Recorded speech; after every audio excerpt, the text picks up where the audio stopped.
Hi, I'm Jennifer from Shabby Fabrics, and today I want to share with you ideas and techniques for finishing the edges of laser cut blocks. This was a question I've been asked over and over, so I decided to record a video and show you the 4 different techniques that I've used in the past, and then you can decide what is your favorite.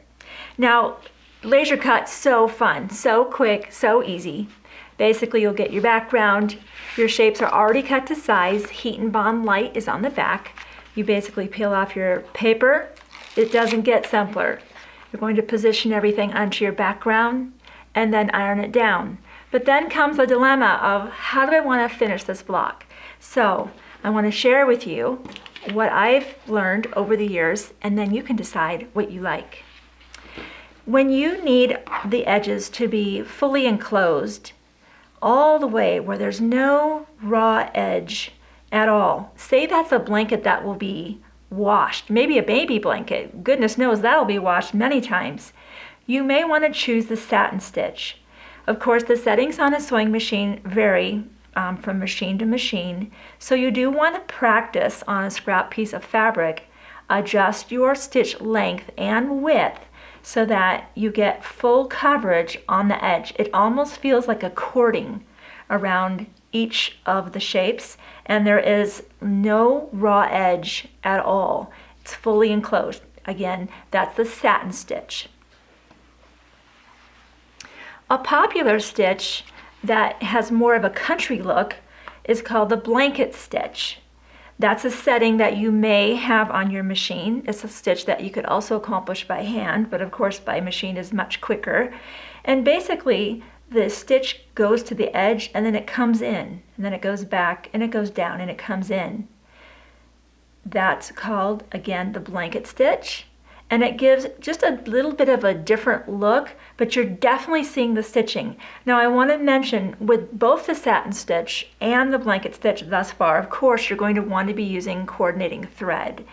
I love the Superior Threads 100% cotton threads. There's 80 beautiful colors, and it seems like no matter what project I'm working on, they always have a really gorgeous color to match. I use the this color for both the outside as well as the trim, and then I use this one for up here. So if you are going to choose either of these stitches, make sure you get a coordinating thread. Now for the third option, notice the first 2 we've done so far, you really notice the stitching, you really notice the thread.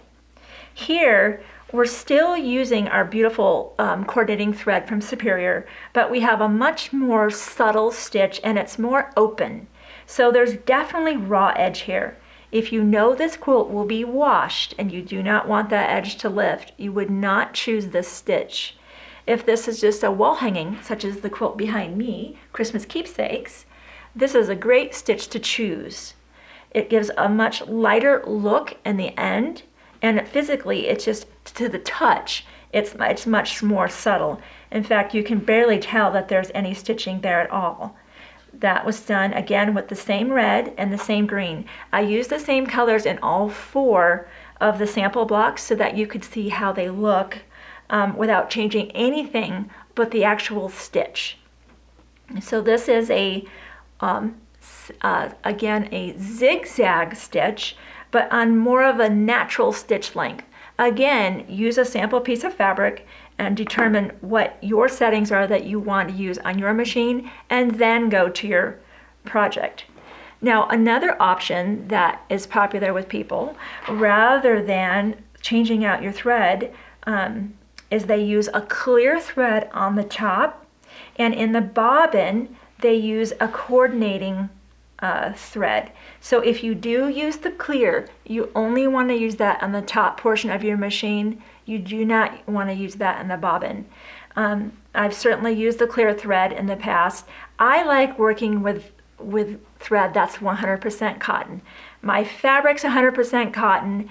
Everything about my project's 100% cotton. I really enjoy working with 100% cotton. Of course, the clear is a man-made It's very stretchy. It's basically like a fishing line. So these are your options for finishing your block, and then you can decide what look you're going for. So the next time that you have an opportunity to do a laser cut block, you can decide what look is just right for you.